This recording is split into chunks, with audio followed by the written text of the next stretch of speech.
I want to say the whole, as we talked about earlier, not having to put on that poker face. Um,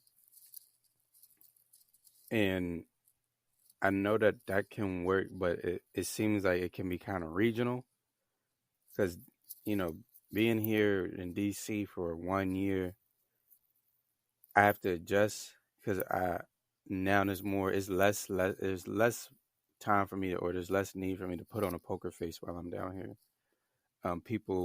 Black people always speak to one another. Well, not always, but it's more speaking to one another and less of the poker face. And I think just understanding that, like, the person that lives next door, down the street, or around the corner from me, they're not my enemy. We have a common struggle.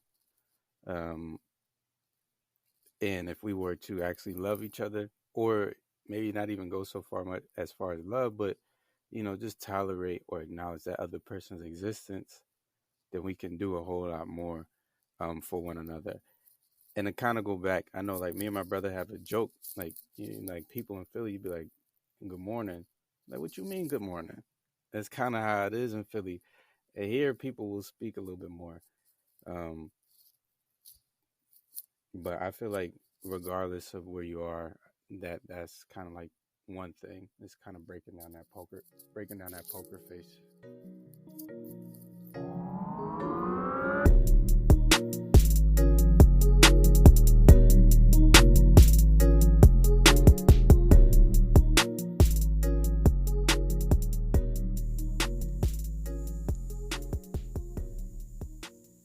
On this episode, I got the chance to sit down with producer, traveler, and teacher Wayne Britt Jr. We sat down to discuss his understanding of life, his journey in educating the next generation, and what it means to know your history. We sat down and unpacked manhood, the role our skin plays within becoming a man, how life is for black men and boys, and what it means for our brothers to break down the masks we wear to live, survive, and thrive. Enjoy.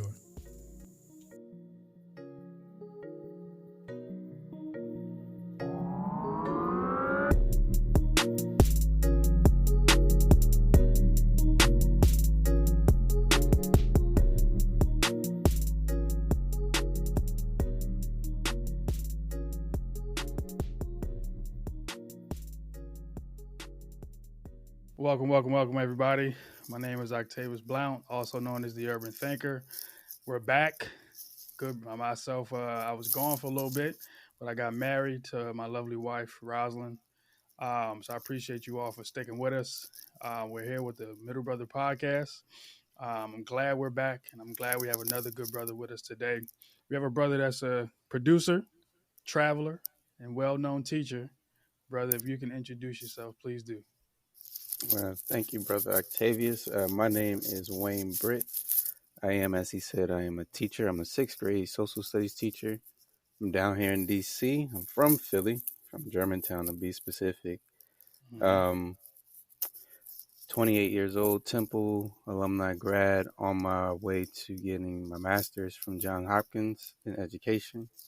So, yeah, just glad to be here. I'm glad to see you, of course, Octavius. So, It's always glad to see you, brother.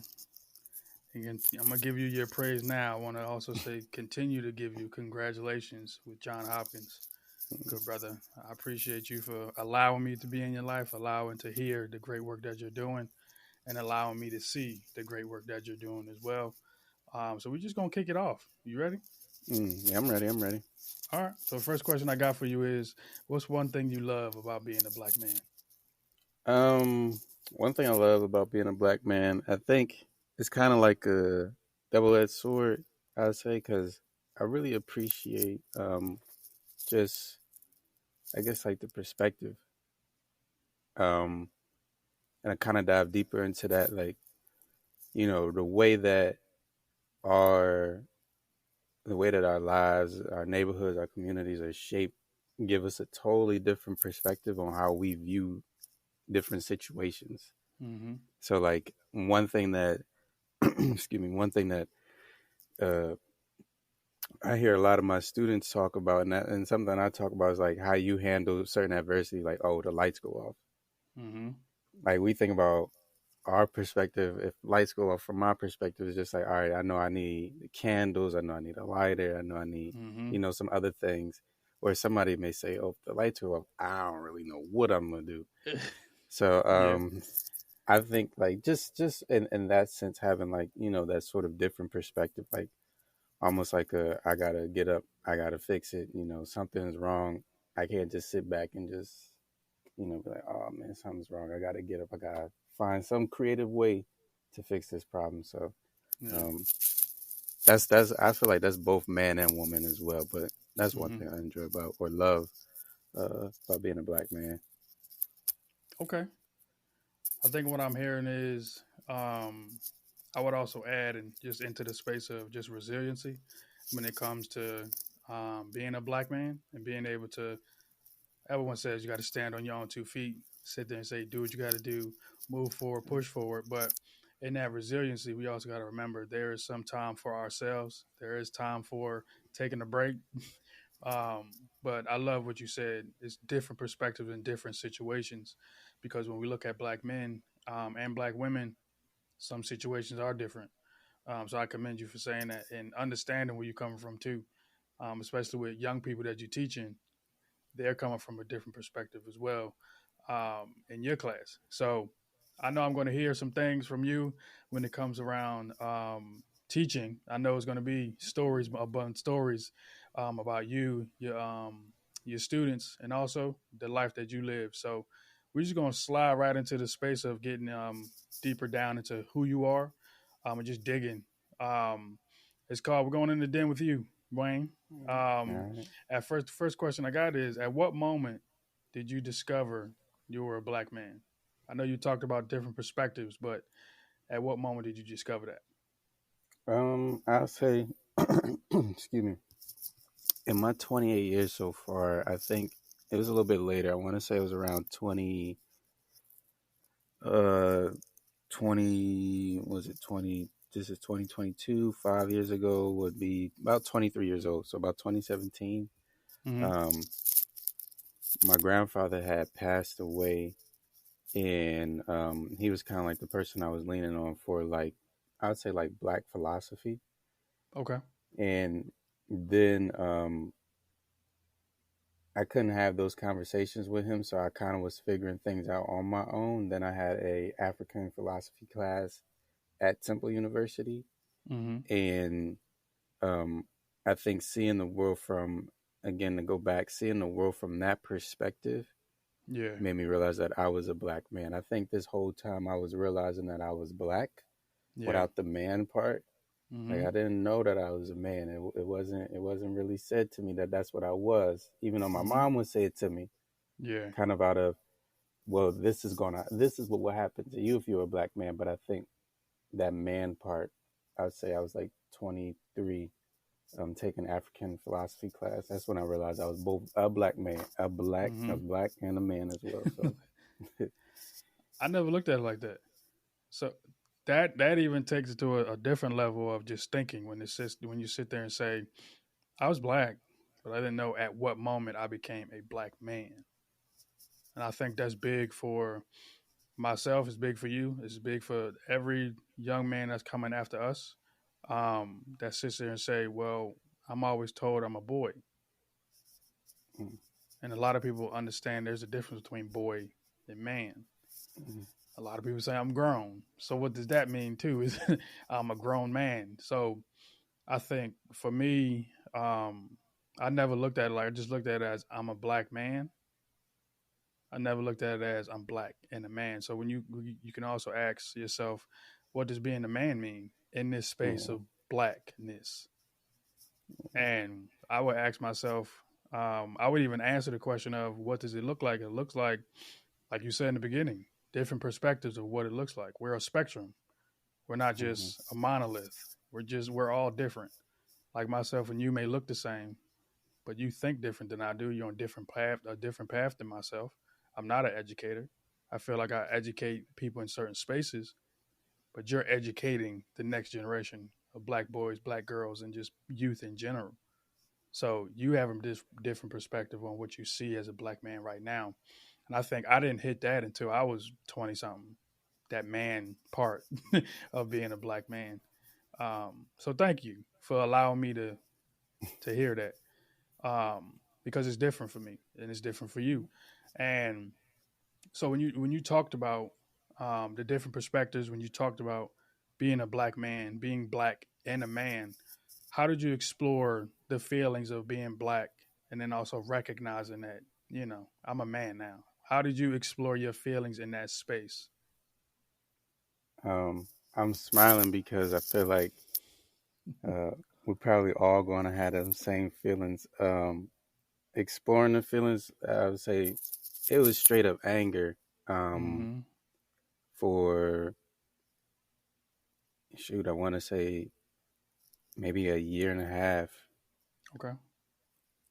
like anger and resentment, because you know, like you know that you are black. We all know that we are black. And get told that straight from out the womb. Yeah. And then I think once you realize like these sort of with the I would say like the hegemonic culture decides Mm-hmm. what a man is, and then Yeah. you say to yourself like, well, I can't meet all of these criteria that they call a man because it's like people like me Mm-hmm. that we don't even have access to some of those things. Mm-hmm. So it's like it kind of it's like it frustrates you. At least it frustrated me. Mm-hmm. Trying to just like navigate this whole Yeah. thing of like what it is to be a black man. Um, and then also in like exploring as well, you got to tune out some things Mm-hmm. because you'll have other things telling you what it is to be what it is a black man is supposed to be. Yeah. And I think that'll frustrate you too because you have Yes, it there will. really is no like set in stone sort of blueprint or guideline to like this is what a black man is because we are all so different and unique. Mm-hmm. That's why like for me when I was going through those feelings and those emotions it was anger because when I would read in either history books or you just turn on the television or I just listen to some music you get the Yeah. same sort of black man and it's just like that's not reflective of who I am, that's not reflective of the brothers that I know. Mm-hmm. So um yeah, it was anger at first, realizing, I guess, all of the sort of philosophical and institutional social framework that was used to kind of like take away our manhood, Okay. so to Mm-hmm. speak. Um, but the long or short of it, that's kind of how I explored. It was just straight up anger, and then I Yeah. think I got I used so much energy to be mad that it's just like, well, I'm too tired to be mad today, so I'm not gonna be Mm-hmm. mad no more. So Yeah. um, yeah, long and short for the answer, that's pretty much how I explore my feelings. Um, Okay.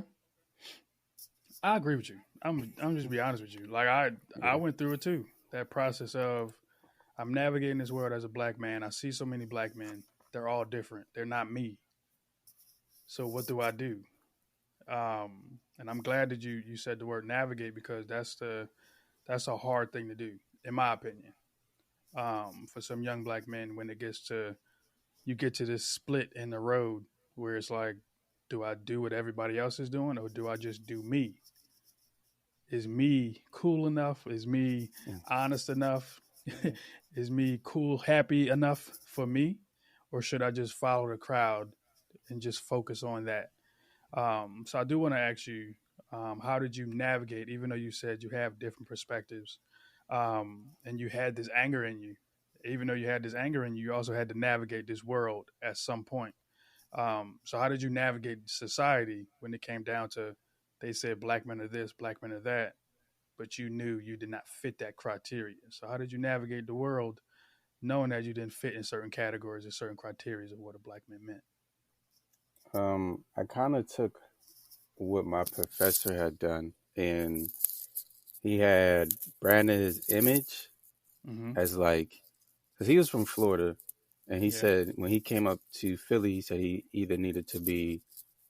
said he either needed to be like a New York black person or like a a Philly black person, but he didn't have too much research on a Philly black. So he said, I'm gonna just present myself like a New York black person, right? Yeah. So he came in with Tim's on. He came in with a baggy coat. He had on a do rag and a scully underneath the over top of it, and all that. Mm-hmm. He just looking like straight up dude. Yeah. But in front of his name was Doctor. Like if we see that, if most of us see that on the street, we're gonna be like, oh, he probably just somebody from around the way. Just Yeah. regular person. But it didn't tell the whole story as to who he was. He was a doctor. Like Mm-hmm. he and philosophy as well. Um, and I think like seeing his image, it made me realize that like I know that there's certain stereotypes around African Americans. One, I think the biggest thing was the hair. That's why I started Mm-hmm. to grow my hair out. It's Mm-hmm. kind of like um I guess you could say kind of rebelling against what the norm, what we are comfortable, what we consider the norm to be. But I'm also presenting you with like I'm exactly like how you are, or Mm-hmm. I'm just as smart, if not smarter, than what I may present myself to be. Like I, Yeah. I walk around with my hood on too, and whatnot, and I got my twists going and whatnot, but I'm still presenting myself like as professional at the same time. Yeah. So that's kind of how I navigate, like being able, as you said, when you get to that crossroad, um, trying to find like how can I change? Mm-hmm. How can I also, be able to still be relatable to people as well? So Mm-hmm. that's I'd say like that's kind of how I navigated it. Just being embracing myself more. I would say just embracing myself, who I am Mm-hmm. as a black man more. Um, because even when even if you hit all the criteria of what someone else may define as a black person, it still won't be good enough. So Yeah. just embrace embrace who I am more. That's how I did it. Okay. I think more young black men should hear that. Mm, Embrace themselves more, because then you get to learn about yourself. You get to learn what you don't like, what you like, what you can say. And you don't know how to say this, so you can ask somebody. So I think embracing yourself. I think that young black men should hear that a little bit more. But then it's also how do you model that? How do you model mm, embracing who you are? Me, I like wearing hoodies. I like wearing hoodies that say certain things on them, but there's a message on my hoodie. I'm not just wearing mhm, something. But embracing who I am, I had to do the same thing. I had to embrace and say, well, who is Octavius in this space right now? Who is Octavius when it comes to life in general? My wife and I was just talking about it a few days ago. She asked me the question like, "Who are you after all these other black men that you're talking to?" And you say you model yourself after. Who are you after that? You have to embrace, like you just said, embrace who you are. But it's also, like you said, we do have some young black men that will grow their hair out. They may just do it because they like it. But I like what you said. You said I may be rebelling against the norm on what society says my hair should look like, but that doesn't take away from who I am. mm, And when you say who I am, it's a smart individual, a traveler, a teacher, and a person that makes beats. He's a producer. But a lot of people will not know that because of what they see. But they're not going to ask you, how would you brand yourself? That like nobody's having that conversation out on the street, sitting there saying, "Oh, I see you got this hoodie on. Is that how you brand yourself?" Like that's not gonna happen. Those conversations are not gonna happen. So I appreciate you for saying I embrace who I am. You're at a time now where it's like, who is Wayne? It's not like who is Wayne in the eyes of this person or that person. No, I gotta look myself in the mirror. I gotta go to sleep with myself at night. So mm, I thank you for saying that because now it's on me. You're charging me to do the same exact thing. To sit there and say, well, I have to embrace myself. I have to remember who I am when it comes down to Octavius Blount. What does that mean to me, not to anyone else? So thank you. mm. Thank you for saying that. And I do want to. I'm gonna be digging a little bit more now because when you talk about branding yourself, there's a space that I call rep. So obviously, it's representation, expectations, and perception. So when the way you represent yourself, I just said three things for you. Those are things that those represent you. So with the identities that you have, how do you represent those in certain times? Let's say you say you're a teacher, but do you bring in that traveler space? Do you bring in that producer mindset? So when you're in different spaces, how do you represent those identities that you have? Um, I'll say for the most part, in different spaces, I tend to be really reserved in those things. Mm-hmm. Um, One because I think it's just kind of hard to represent those things. Mm-hmm. Well, more so like it's kind of hard to kind of like show up and represent like my music production. Mm-hmm. But in that same vein, I would say like even though I can't like represent it in a more physical way other than like hearing it, Mm-hmm. um, I'll say it'll show up in like my style. A lot of the music that I make tends to be geared towards like I make hip hop music for the most part, and then Mm-hmm. that'll show up in my just the way that I dress. When Mm-hmm. I'm going to work as a teacher, I may throw this same exact hoodie on that I have on now with some joggers. I got these New Balances. People always comment me on these StockX Mm-hmm. ones that I got. So it's like it's kind of in my style um, when it comes to kind of like you know uh, my music and whatnot. It's infusing my style. Um, Mm-hmm. and then like my teaching, I that shows up. I would say more so in like the patience, Mm-hmm. which is Okay. which is probably not the ideal answer from a teacher, but um, as a first year teacher, um, the patience has been having patience has been a big thing. Like it's been Yeah. showing up. You gotta have a whole lot of patience, and I think they've been like my students have been teaching me how to have patience. Mm-hmm. I've been learning from them. Okay, I need to give them more wait time when answering questions. Yeah. Um, so I think that kind of shows up sometimes in my identity when I'm talking to people. I tend to let them speak for uh, more so, Mm-hmm. um, and then I'll listen. So, but how I represent my identity, I think for the main thing, represent my identity because I don't like do too much talking. Is always gonna be in my style. Yeah. Um, just the way that I show up, the way that I dress. Mm-hmm. Business casual. You still may see me coming with joggers and some Yeah. sneaks. So yeah. Okay. So for me, it's when I first saw you. Yes, we saw each other.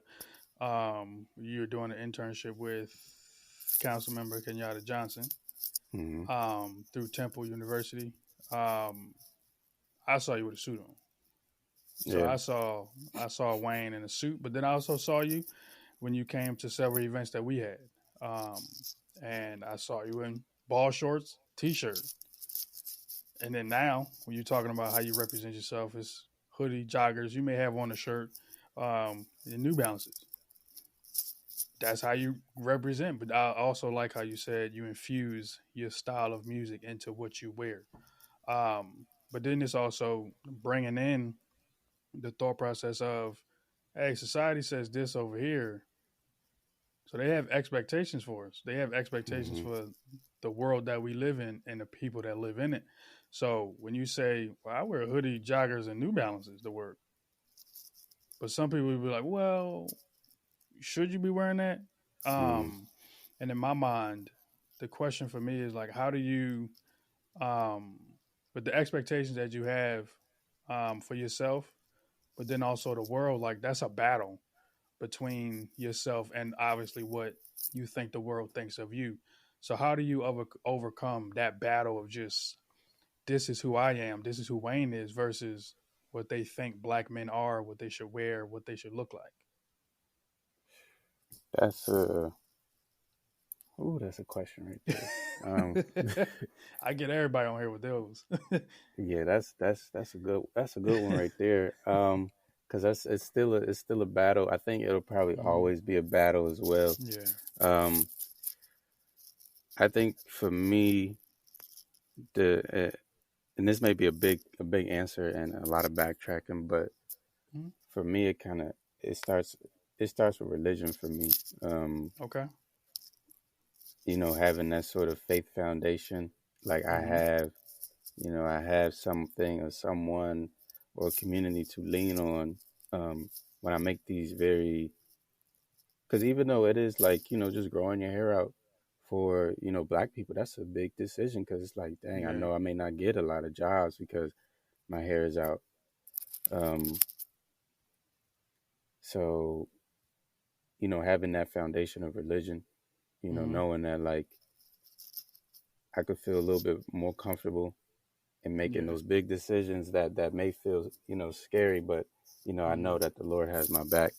Yep. Um, Also, too, like the household that I grew up in as well. I know like some households, some black households, not all, they'll, talk about like identity. Like Yeah. there's an expectation for identity.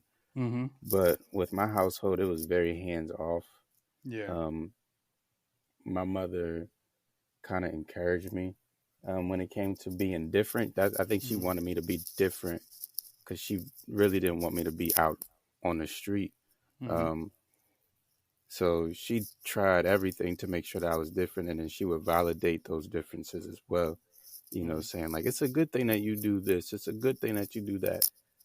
So I think like my foundation, I was already comfortable, and I Yeah. know like for any other black person hearing this, I know like or anybody else really, you may not have had that foundation, but even with having a foundation like that, it's still hard, as an adult.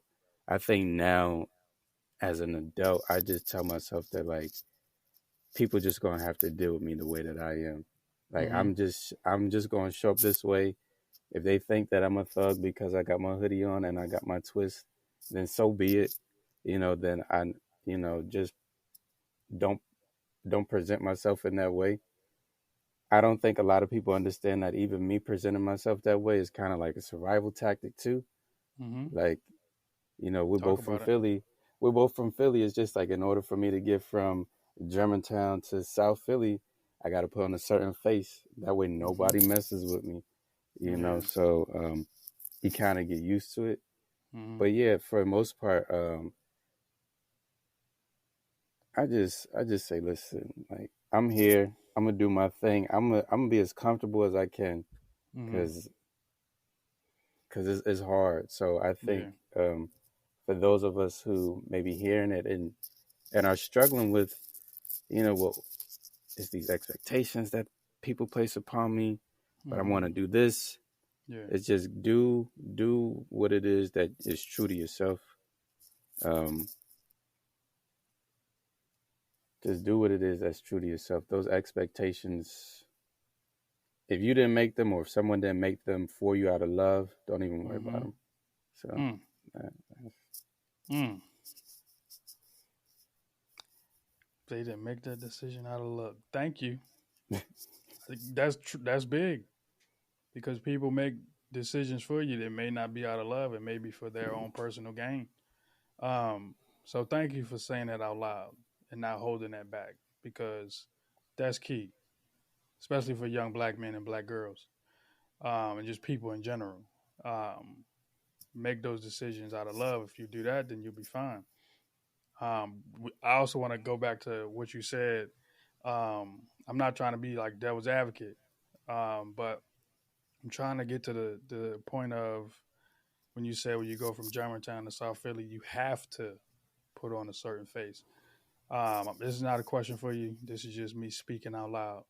Um, it gets to a point where I just want us as black men not to have to do that. mhm. To get back to that, hey, bro, like I see you. It doesn't have to be like what you looking at me for. Like, no, I'm looking at you because I see you. I'm acknowledging that I see you and I respect you. and I care for you and I love you. Like I think that's like we should get back to that. And even having to do that is a hard thing to have to do.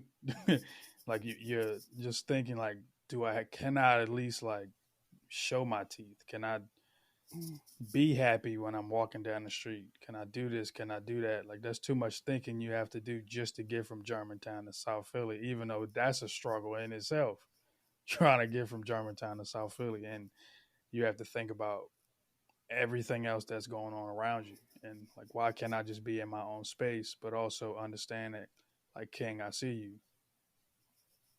Like I really see you. Like I'm not looking at you for no reason. Like I see you. Yeah. But I just wanted to go back to that because that's a thing that some young black boys go through right now. Is do people see me? And if they don't, I'm upset.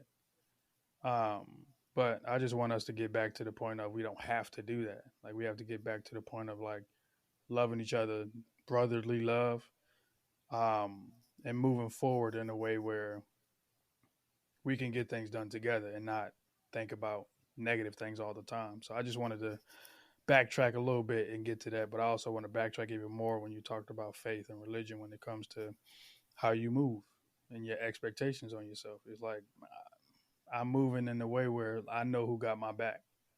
Um, I feel the same exact way, brother. I think you know me. Um, I do things um, strategically. I make decisions with my wife. Um, we pray about certain things, Mm. but we also know when we're moving, we know who got us, and we have to take into account that that man doesn't fail at all. Mm. And when we go down the path that he doesn't want us to go on, he's like, "I got you, but you're gonna have to go and stumble a little bit, but I'm gonna bring you back over here." So I just wanted to backtrack double time with that because that was very important. Um, but also going towards the statement of how you present yourself, expectations you have for yourself, and also society has on you. Just got one question for you: Is how would you like people to perceive black men just in general? Like I could say yourself, but I know you're in that group. But how would you just want society to perceive black men? Um,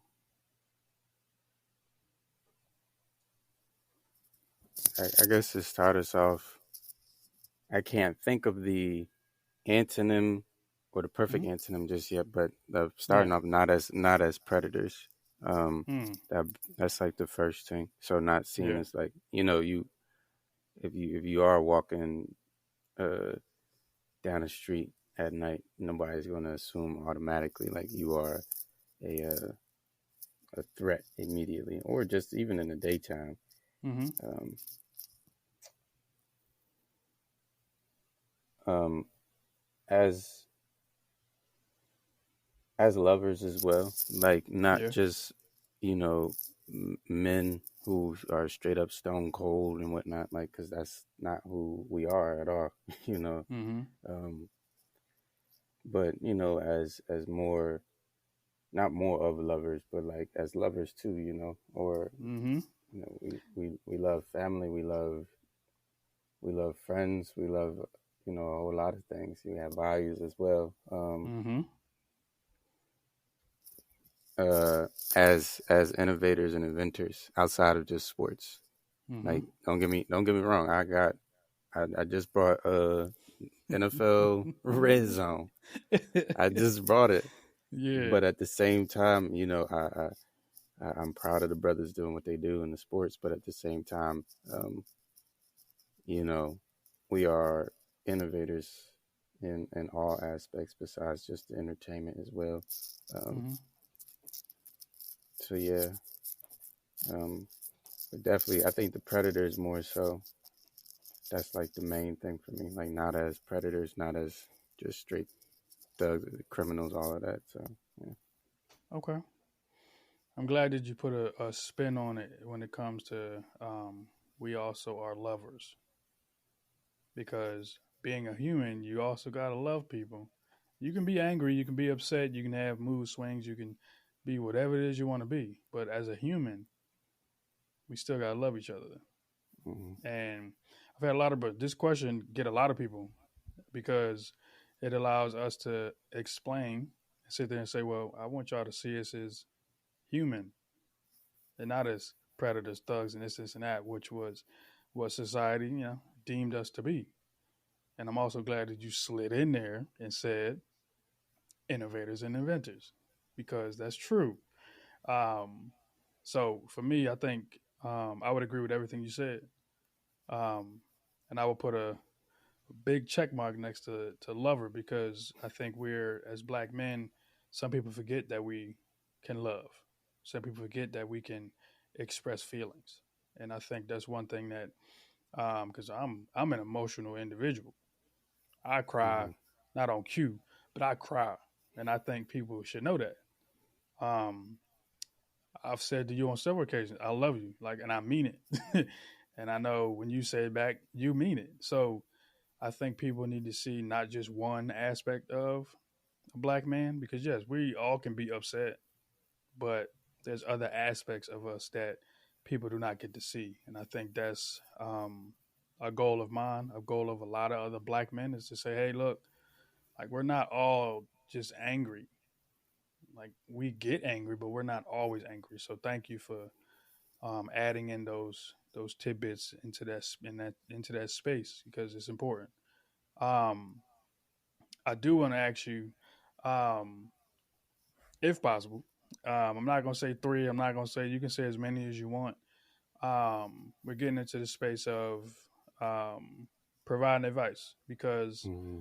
there's some things, some nuggets that you gave that I said this is something that young black men should hear. So, if possible, what pieces of advice would you give either the older generation or the younger generation? I asked that question because the main goal of this podcast is to um, show that older generation and the younger generation, there's some tension. We know that already.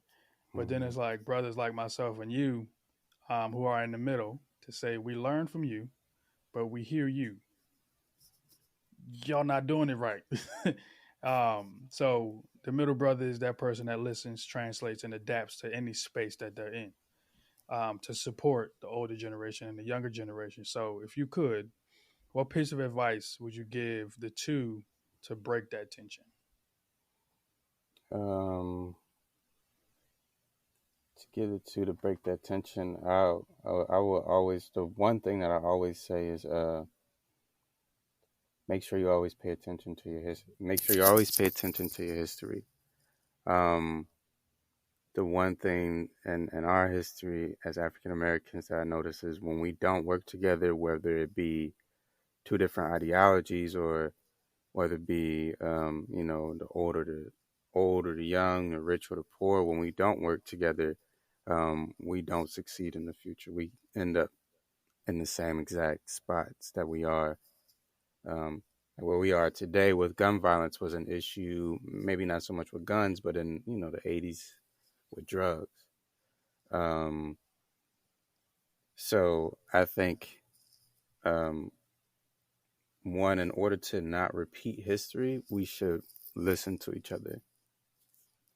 I think if you're more inclined to just argue to be right, like I'm the younger brother, I'm right, I'm the older brother, I'm right, and you're just arguing for that reason, and you're not arguing for an actual purpose, then it's like you kind of like detracting from this whole thing. But my one biggest advice is just um, learning from your history because it will repeat. History will repeat. It will repeat. Mm-hmm. Uh, Another thing is too is just learning from your younger brother. I think a lot of the times as the older Mm-hmm. and even as the middle, we will assume that we know it all. I've been on this earth for X amount of years. I've seen it all. You only been on here for X, so you don't really Yeah. know. But the younger brother also has a lot to add because they Mm-hmm. pick up on the peripherals that we don't see. Just like, somebody, you have a trainer and they just say, yo, you need to work on this. You're not really, your shot's a little off on this side. and you just like, oh, I didn't even notice that. And it's kind Yeah. of like that's what the younger brother kind of does as well. It's like telling you kind of like other avenues, giving you other avenues, trying to help you out, trying to scratch your back Mm-hmm. in a newer way, in a more uh I would say in a more innovative way. Mm-hmm. Because younger brother's always gonna be the innovator. Yeah. Um, and then third, I don't have anything specific for both older and younger, but I think for specifically for our younger brothers out there Mm-hmm. is language is powerful, and make sure you try to learn, even if it's at the most basic level, the language of computer coding Mm-hmm. and that nature. I'm not a novice in it at all, Yeah. but I know how important language was for our ancestors, how they were Yep. barred from language, and how important Mm-hmm. once they learned how to read and how that changed the whole game for them. Yep. That's the same thing when it comes to like this technology. Um, a lot of answers, a lot of secrets will be written with right within it. Mm-hmm. It's like you hear people saying algorithms that are racist to blacks. It's just like, yeah, yeah. Um, Mm-hmm. we used to have literature. If we don't still, which we probably do, we got literature that Yeah. was racist towards blacks, and it gave a lot of people the framework to really take advantage of our community. So, Mm-hmm. um, don't let them take advantage of you. Learn that language of computers, even if it's the most basic thing. Mm-hmm. Just learn it. That's my. Well, I feel like all the brothers can probably do that. I just said the younger brother because the younger brother has more time. Yeah. Um, but I think all the brothers, older and middle as well. Um, Okay. so yeah. Thank you for sharing how that tension can be broken. Um, because that's the like I said, it's the main reason for this podcast is how we have different brothers on that are from different generations, and it allows us to have the conversation of how can we grow together. And that's the main thing. Like the biggest question for me is, like based on what you've seen and like what you've experienced in life, what's one thing black men can do just to just grow together? Like, what's that one thing that just based off your experience and what you've seen and observed? Um, I want to say the whole, as we talked about earlier, not having to put on that poker face. Um, and I know that that can work, but it seems like it can be kind of regional because, you know, being here in DC for 1 year, I have to adjust because now there's less time for me or there's less need for me to put on a poker face while I'm down here. People, black people always speak to one another. Well, not always, but it's more speaking to one another and less of the Yeah. poker face. And I think just understanding that, like, the person that lives next door, down the street, or around the corner from me, they're not my enemy. We have a common struggle. Um, and if we were to actually love each other, or maybe not even go so far much as far as love, but just tolerate or acknowledge that other person's existence, then we can do a whole lot more for one another. And to kind of go back, I know like me and my brother have a joke, like like people in Philly, you'd be like, "Good morning," like what you mean, "Good morning"? That's kind of how it is in Philly.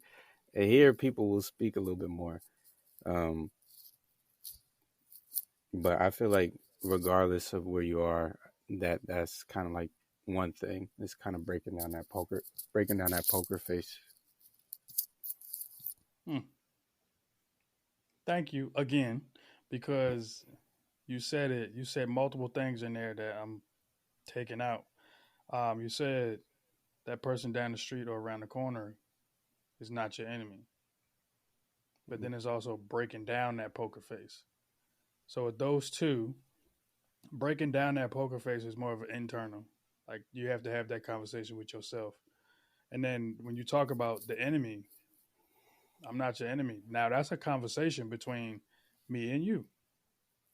Meaning I'm trying to break this down over here. Like I have some things going on my end that I have to figure out. Why do I have to put on this poker face? Why am I doing this? And then now I can have a conversation with you to sit there and say, why do I think I'm your enemy?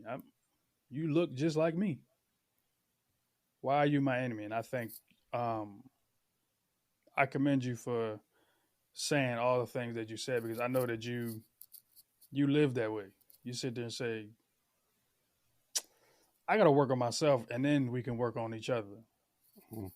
Like I've seen that with you, and because you keep me accountable, I keep you accountable. But on my end, I have to keep myself accountable before I sit there and say something to you, and that's very hard. And I think breaking down that poker face is the start of anything because now a lot of people want to say self hatred. Um, if you hate black people, then you hate yourself. And I'm like, I get it, but it's also there's some trauma, there's some things that brothers, Mm. sisters are going through that they may not know how to navigate that space or that just that conversation. Um, and just changing that mindset of it's okay not to be okay. Like it's okay to be upset, but it's also okay to love your next door neighbor, Mm. appreciate your next door neighbor, acknowledge your next door neighbor, but then also acknowledge those that are in your family that are doing good things. So thank you again, like I said, for providing that space and providing that understanding for me and for those that are listening. Um, Before we end, I want to elevate you um, when it comes to the space of. I know you said you're a traveler. If you want to tell people where you're traveling, where you think about traveling, any music you got coming up next. I know you said you're a teacher. You taking your kids on any trips? Are you got any fun activities that you would love to share with other first year teachers or teachers that, like you said, older generation may be set in their ways? You got any activities you can give to them? Um, I would say if you can go to a national park.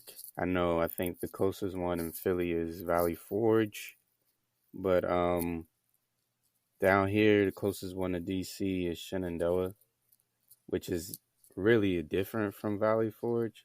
Mm-hmm. And but I think the main thing is just getting out, getting away. I really do enjoy national parks because it's a Mm-hmm. 180. It's literally a 180 from the city. Yeah. Um, Not as much concrete. It's nothing but trees and nature. So, um, yeah, national parks. My thing. I was planning a trip to go to Australia to go to Sydney, Okay. but that may be put on hold. Um, that may be put Be on put hold on for a hold. while. That's Um, fine. but I'm always a big advocate of traveling outside the country. Besides going to like normal places that people go, like Mm-hmm. LA and Vegas, Miami. I'm always a big advocate of going like uh go somewhere different. Yeah. Um as far as teaching and trips, I think so our next unit that we're talking about, Canada, United States, we plan on going to American Indian Museum. I Okay. would say that's American Smithsonian American Indian Museum. Mm-hmm. If I would say for those of you it may not be in the DMV area. If you have like a Indigenous Peoples Museum near you, definitely go and check that out. Learn about the Indigenous people of the land that you live on. Um, Mm-hmm. but yeah, as far as music, I don't promote my music that much because I haven't posted in I don't know how long. Yeah. Um, Only thing is that one thing is I've been listening to this genre called funk. It's Okay. spelled Phphonk. Mm-hmm. Um, if you look it up now, you'll just get nothing but cowbells, like real fast paced music, nothing but cowbells. But Mm-hmm. I listen to it. I don't listen to the cowbell, fast pace. That's too much for me. That's too high adrenaline for me. But they it's a broad range of rap. It's like it's basically instrumental bass. Mm-hmm. Um, it's a derivative of like '90s Memphis hip hop. Okay. So that's all. That's literally all I've been listening to. I can't listen to no nobody. Like if Cole would have Yeah. dropped, Mm-hmm. I couldn't listen to it. I haven't listened to that Kendrick. I can't. But that's all I got though. Okay. Well, brother, I want to say thank you for Mm, being a I guest. appreciate you. I love Yeah. you, man. I want to appreciate everybody for listening. Mm, I do want you to follow us on Instagram and subscribe to our YouTube channel, Everythinker Media. We also have merch coming soon. It'll be in the link in the description. And also check out our website. We got some new projects coming out. That also be in the link in the description as well. And we'll see you all next time with another brother here on the Middle Brother Podcast. Peace.